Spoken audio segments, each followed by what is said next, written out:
পৃথিবীর সব ঘুঘু ডাকিতেছে হিজলের বনে। রূপসী বাংলার কবি জীবনানন্দ দাশের মতো কবি নজরুলও হিজল ফুলের প্রেমে পড়েছিলেন। তিনি লিখেছেন, হিজল বিছানো বনপথ দেয়া, রাঙায় চরণ আসিবে গোপ্রিয়া।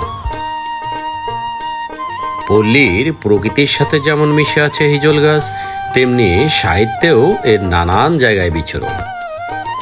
দীর্ঘ ঝুলন্ত মঞ্জুরিতে হিজল ফুল বৈশিষ্ট্যে অনন্য। ছোট উজ্জ্বল গোলাপি লাল হিজল ফুল অনেক রূপসী, চোখ কেড়ে নেওয়ার মতো। স্বল্পস্থায়ী হিজল ফুল রাতে ফোটে এবং সকালে ঝরে পড়ে, মৃদু সুগন্ধিযুক্ত। একসময় আমাদের দেশে প্রচুর হিজল গাছ ছিল।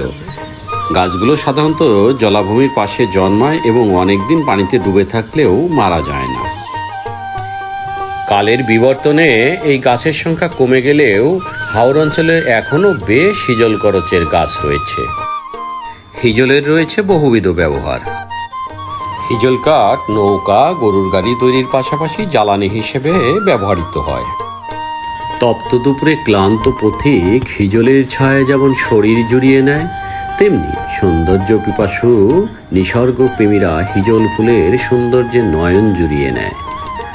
ভোরবেলায় গাছ থেকে টুপটাপ ঝরে পড়ে হিজল ফুল, সত্যি এক নয়নাভিরাম দৃশ্য। গাছতলায় যেন গোলাপি লাল গালিচা বিছানো।